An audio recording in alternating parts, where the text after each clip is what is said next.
Hello, everybody, and welcome back to another episode of Conspiracy here on the wonderful world of weirdness. Today, I am going to go a step farther from what I did last week when it came to the JFK assassination. I am going to start adventuring into the New World Order. Now, there's a lot of people who have different opinions of what the New World Order is, but my opinion of it is this: 1984 has already happened, ladies and gentlemen, just so you know. And what I'm going to do is I'm going to go through some things that actually relate to this topic, and it's information that you can find on the internet. It's not classified, it's right there in your face, and all you have to do is check it out for yourself, and you'll be able to connect the dots. So with that being said, I am going to start on my reading. Now, this might have to be more than one episode because it is pretty long. So let me just tell you now that this might not be the entire part of it. I might have to do a sequel to it. So, um, with that said, I am going to start. Now, members of the Warburg family were deeply involved with the reconstruction of Europe after World War II, particularly in financial and economic matters. The Warburgs were a prominent banking dynasty with ties to both European and American financial institutes, and some of their key figures played significant roles in post-war reconstruction. First, there was James Warburg, and he lived between 1896 to 1969. James Warburg was a banker, economist, and advisor to U.S. policymakers. He served as a financial advisor during the New Deal era and was involved in post-war economic planning. Warburg was a strong advocate for a world federal government and promoted economic cooperation to prevent future global conflicts like World War II. He was a key figure in discussions about the Bretton Woods system, which led to the creation of the World Bank and the International Monetary Fund, the IMF, both crucial institutions for European reconstruction. After that, we have Paul M. Warburg, who lived between 1868 to 1932. And he had pre-war influence. Paul Warburg was one of the architects of the U.S. Federal Reserve System in the early 20th century. Though he died before World War II, his influence in global banking structures played a foundational role in post-war economic policy. Now, after that, you have Max Warburg, who lived between 1867 to 1946. Max Warburg was a prominent German banker who played a role in international finances before the war, though his influence waned after Nazi Germany rose to power. The Warburg banking network continued to have an impact on post-war European finance through various institutions. Now, finally, we have Eric M. Warburg, and he lived between 1900 all the way up until 1990. Eric Warburg was directly involved in post-war European economic reconstruction. He founded E. M. Warburg and Company, which later became Warburg Pincus, a major investment firm that played a role in post-war financial recovery. He worked with U.S. and European institutions in economic rebuilding efforts, particularly in Germany. His financial expertise helped to reestablish West Germany's banking system, which was crucial for its recovery under the Marshall Plan. Now, this is where we connect from the last episode where I was talking about JFK.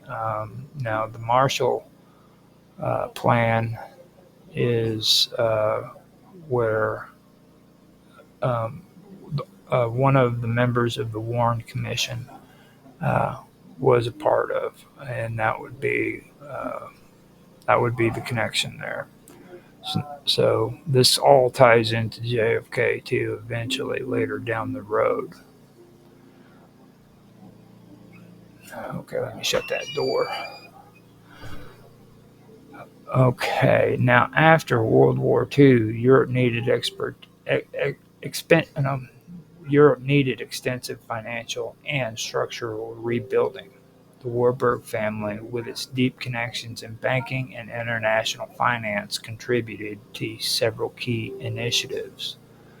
First was the Marshall Plan, which was between 1948 to 1952. The Marshall Plan was a U.S. initiative to aid Western Europe's recovery, and it depended heavily on financial institutes with Warburg connections.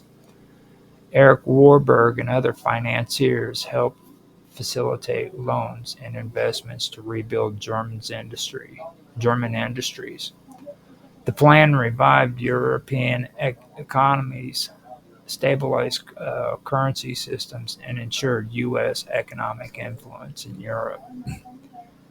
Bretton Woods system is another one, and that was in 1944. The Bretton Woods Conference laid the groundwork for the World Bank and IMF, both of which played crucial roles in post-war Europe. James Warburg was involved in discussions about the economic future of Europe. The Warburg family's banking connection helped in shaping international financial agreements that stabilized European economies. Eric Warburg worked closely with U.S. policymakers to rebuild Germany's financial institutions, including Deutsche Bank and other key firms. Now, if you check out Deutsche Bank, you'll find out that they, even today, have real strong ties with the stock market. Now, Warburg-led firms provided capital investment that helped restart German industries. Their involvement ensured that Germany could recover economically without falling under Soviet influence during the Cold War. The Warburgs' role in post-war Europe was the fact that members of the Warburg family, particularly Eric Warburg and James Warburg, were involved in the reconstruction of Europe after World War II. They played key roles in rebuilding Germany's financial sector, advising on international financial institutions like the IMF and the World Bank.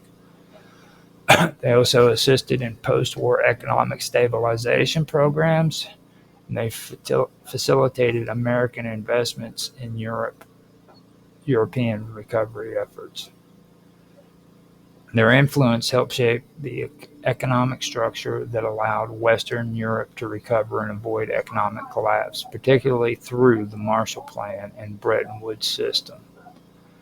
The Warburgs undoubtedly benefited financially from their investments in post-World War II economic reconstruction, including the Marshall Plan. However, due to the complex nature of their financial empire and the private nature of many investment firms, exact profit figures are difficult to determine. With that said, we can infer their financial gains through several key areas of involvement. First, the Warburgs' financial interest in post-war reconstruction. The Warburg family, particularly through Warburg Pincus and its European banking connections, profited in these ways.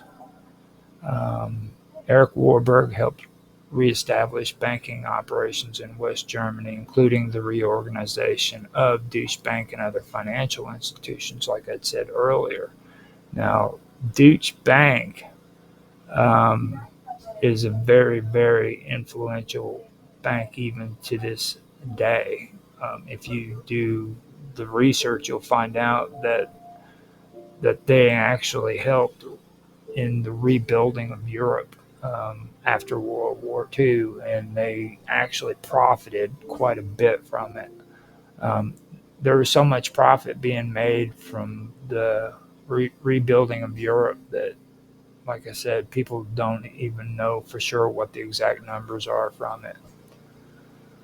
Now, as Germany recovered, these banks became extremely profitable, handling U.S. aid money and private investment.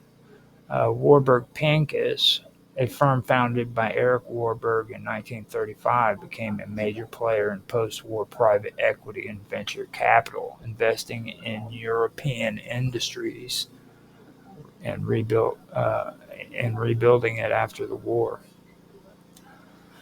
Now, the Warburgs provided financial consulting and advisory services to both the U.S. government and European financial institutes as well. Eric Warburg's role as an advisor to the U.S. military occupation forces in Germany would have put him in a key position to influence investment flows, likely earning fees or indirect financial benefits through business partnerships. The Warburgs helped channel U.S. Marshall Plan funds into private investments, working with major American and European firms. And I'm sure a lot of that also went into their pockets because I would almost bet that their business also included some of those European firms that money went into. So, and American as well, because they had already been established in the United States for quite some time. Now, the Warburgs controlled or affiliated institutions facilitated. No, the Warburg controlled or affiliated institutions facilitated loans, stock issuances, and business deals, offering often profiting from transaction fees or return on investment. As part of the economic rebuilding of Europe, major industrial assets were sold off or restructured. The Warburgs had ties to firms involved in real estate, infrastructure, and industrial development, which saw significant growth during the post-war boom. Companies tied to Warburg-led investments expanded rapidly in Germany, France, and Italy, further increasing profits.